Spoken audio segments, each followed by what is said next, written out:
Welcome back, brothers and sisters. I am Braden. This is Langley Outdoors, the place where we not only talk about what's going on in the gun world, our beautiful country, and how we're going to fix this bad boy together.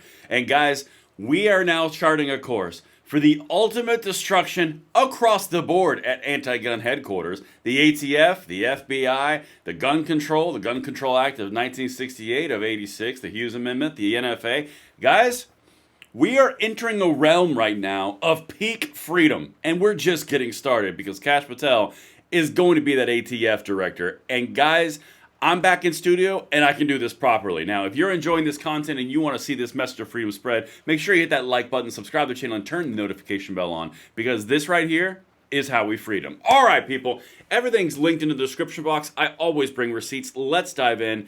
We are going to my X feed to talk about, of course, Kash Patel, Pam Bondi, and the bonfire that is tyranny. All right, let's get directly into this. I don't know how long this video is going to be, but I'm going to have a warning at the end of this, so make sure you watch that. But for now, let's enjoy the party. All right, here's some basic things that you need to know. Trump is expected to name Kash Patel as acting ATF director, say sources. Now, here's the thing. ABC decided to put this out as big breaking news. The only problem is, here on the gun side of the universe on YouTube, our ecosystem that we have built collectively through multiple channels across multiple different years has not only uncovered it, been told about it, distributed it, and put out content en masse before ABC even leaked it. We were done before they got started. I'm just saying, that's because of you guys, and thank you for that support, but it shows you the power and how incompetently pathetic the media has become. Let's get it. President Donald Trump is expected to name FBI Director Kash Patel as acting head of the ATF. Sources familiar with the matter told ABC News. Yeah, no, it's happening. The president already signed the documentation on Saturday. This is not... Okay, anyway, let's keep going. A Justice Department official told ABC News that Patel is expected to be sworn in as acting director early next week. That would check out. And this is what's going to happen 2.0. We already saw him do it for FBI, but now they're going to do it for ATF.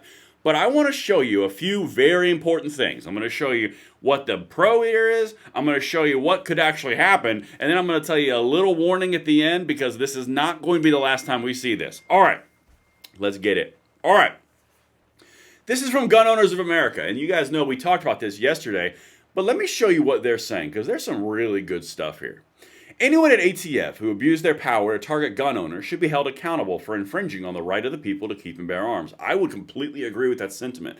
And here is Pam Bondi. Again, the big question mark for a lot of us was, will she stand up and defend gun owners, and will she actually make the right actions in her paperwork that's due in like a week and a half for the executive order? Well, this is a pretty good start. We're not all the way there, but guys, I'm seeing a lot of positive. Let me show you what she just said about why she fired the chief of the head of ATF, lead counsel lawyer. Watch this. Yesterday, I fired the general counsel from ATF. You know, these people were targeting gun owners. Not going to happen under this administration. Okay, so I like the not going to happen under this administration, but here's the important piece about that, and we've got a few more tabs we got to hit. She just openly came out and said the reason that she personally fired the head counsel or chief counsel at the ATF was because they were directly targeting gun owners. That is a confirmation of what we have been saying. That is a confirmation that they are listening. That is a confirmation that they are willing to do the thing that we want them to do, and they've got reason and precedence to do it. Boom. That's a real big thing. Now, you put Kash Patel in, and it's not only the FBI director, but also the ATF director. Guys, we might be in for about 4 years of double backhands for the gun controllers across the board, particularly the ATF. Now, I'm going to show you some other GOA tweets here, but then we're going to get into the reaction of the gun controllers, and then we're going to have that cautionary tale, because I'm going to keep it 100% real with you. Wait till the end. All right, let's keep going. So there's some more confirmation for you. The new FBI leader, Kash Patel, tapped to run ATF as acting director. So that, again, could be temporary, but right now it's acting director. Let me jump to some of the things that he has said, and this is why I love this. This part is beyond incredible. Listen to what he said here in the speech that he gave at Goals. And I can tell you, I spoke with him at this event. He is a genuine individual. This is not smoke. On stage and off stage afterwards, at different events we were at, he was consistent. I can tell you that personally. Now, let me show you these two clips. Here's the first thing he said. The counter mandate we have is the force of the founding fathers in the Second Amendment. That is more powerful than any regulation these entities can come up with. But if you let them continue to chip away at it, they will completely take it away from you forever. All right, that's an incredibly important point because he's talking about the entities, the executive bureaucracies, the things that we hit on this channel all the time, the source of the bureaucratic power in D.C. That guy right there is now running two of those organizations, the FBI and the ATF. And he even says, if you continue to let them chip away at it, they will take it away forever. Very valid, completely accurate. He said it at goals. Let me show you something else that he said. And again, guys, we are in a very good position right now. Let's keep going. One of the things that shocked me the most at the Department of Justice was how many times I was told, we act here on tradition and principle. I said, what about the law? I thought we acted here on the law. That mandate that the Department of Justice created, that fiction that they created, has permeated through the DEA, the ATF, and so many other organizations to strip away your rights, little by little by little by little. And none of it is the law. All right. One of the things that is incredibly important when you stack what Pam Bondi just said in this tweet right here. They were targeting gun owners, and it's not going to happen under this administration. Again, you go back to what he just said. The executive bureaucratic agencies were going off of precedent and principle. They weren't going off of law. They were openly flouting the law. They were just doing whatever the hell they wanted to. You know it, I know it, we all know it. But now you got the guy who openly said it at GOA's goals event last fall on a stage in charge of two of those bureaucracies. And the person who's his boss in charge of the whole shebang of the DOJ just fired the lead counsel for the ATF because they were targeting gun owners. Are you seeing what's being exposed and destroyed? This is extremely solid. Let's check in on gun controllers because we might need to do a wellness check. This is from Aiden Johnson. This is from one of the gun owners guys of Federal Affairs, I believe is what he does. Imagine how Everytown and John Feinblatt must be feeling this beautiful Sunday morning. Again, those are both Everytown entities. Let's get into the actual statement of what they said. I'm just going to read it to you really quickly. There are 5 questions that FBI Director nominee Kash Patel must answer on guns. Today, the Senate Judiciary Committee is holding a hearing for President Trump's nominee to lead the FBI, Kash Patel, a dangerous extremist who has promised to weaponize his power to go after Trump's political opponents. Yeah, because we've never seen that over the last 4 years. Again, this is from January 30th. This is a month ago. This is before they got the wet news bad blanket that the ATF director is going to be the same guy they're blasting here for the FBI director. This is like the worst case scenario possible if you're a gun controller. Anyway, let's continue. At an August 2024 conference for extremist gun group, Gun Owners of America, Patel told the crowd that his mission is to take your mission and spread it across America. Oh my God, the gall! Firearms and Explosives, ATF, and exposes all form of background checks for gun sales. For years... Yeah, I said that wrong. Hold on a second. I skipped a line. GOA is a far-right group that is called to abolish the ATF and oppose all forms of background checks for gun sales. There we go. That makes sense. For years, GOA is associated with anti-government and white supremacist leaders and has spread conspiracy theories that claim that mass shootings were false flags. Okay, they have not associated with anti-government and white supremacists. That is the stupidest thing I've ever seen. In fact, how do you know the left is lying and losing? They pull out that little gem. But they were correct about the ATF needing to be abolished and need to be done away with. Now, we're going to talk about that here in 1 second, but let me finish this. Kash Patel is an extremist who would weaponize the FBI and impose the firearm lobby's guns everywhere agenda on an agency responsible for keeping our communities safe, said John Feinblatt, president of Everytown for Gun Safety, so that's who he's referencing. We need an FBI director who supports the FBI's mission to keep guns out of the wrong hands and drive down violent crime, and our leaders should oppose this nomination.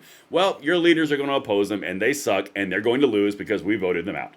All right, now let's go over to Newtown Action Alliance. Then we'll do all the tie-up, and there's going to be a warning that you need to take heed of, or at least put a pin in it. The ATF's job is to keep us safe from gun violence. That's not their job. Patel is a known gun rights extremist who would not say if the FBI background checks are constitutional during his confirmation hearing. He does not support common sense gun laws, and he is supported by Gun Owners of America, an extreme gun lobby group. Just saying. All right. You can tell they're freaking out. They're not too happy. They should be freaking out. All their gun control desires and wishes through the executive bureaucracy are going to die. Now here's the moment, and you guys, I'm going to leave it up there. You can follow my account at BradenLOA on X. All right, here's the warning. Guys, what just happened, I don't remember happening in a very long time. And there's two concerns that I want to bring to your attention. The first concern that I want to bring to your attention is turnabout is fair play. What happens when the next Democratic administration comes in and utilizes this as precedent to put an anti-gun FBI director in place who then also just happens to lead the ATF? Or an anti-gun EPA chief that gets confirmed, or a national director of India, whatever. I can't remember what it's called right now. It just literally blanked. Tulsi Gabbard's position. Director of Intelligence. What if we have that and all of a sudden they're running the ATF too? They didn't get passed along for the ATF position. They just got put in through a different position and then they got handed the second one. Guys, there's precedent for this to backfire. Now, where I'm at right now, I am 100% down with Kash doing it. I'm 100% down with the bonfire that he's about to start at the ATF.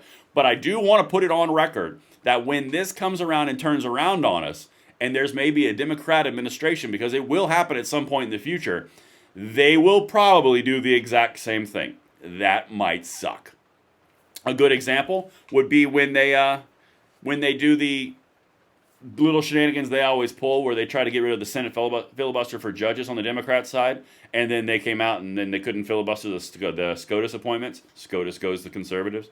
They did the same thing with the money going for, with the passage of the Obamacare. They did the same thing through reconciliation. Well, it can be destroyed through reconciliation too. That's the whole thing. That has a potential to happen. And now the last piece. The last piece is a very big concern of mine. If you abolish the ATF, and again, I'm not saying that it doesn't need to happen. I'm just telling you logistically, this is an if. If you abolish the ATF, those responsibilities required by Congress are still going to be on the books, and they are going to have to be enforced because Congress passed the law. A president signed the law, and now an organization in law enforcement is going to have to enforce it. That's FBI. That's DOJ. So you may not have the letters ATF after it, but you still have the mandated organization to actually have to enforce it, and you might be jumping out of the fire pan into the fire. Because now you have a much larger organization with much larger funding, and it's a lot more of a bureaucratic monster handling what you could previously focus on at the ATF. Now that's a big if. They haven't announced if they're going to merge those two, but the very potential for those two organizations to be melded into each other, I don't like getting near that at all, but it has not happened yet. I'm just throwing a cautionary word to the wind because this right here is about to set gun control on fire like it's been doused in kerosene. And that's what I've got for you guys. Let me know what you think in the comments below, and I'll see you on the next one. I'm Braden. See you later.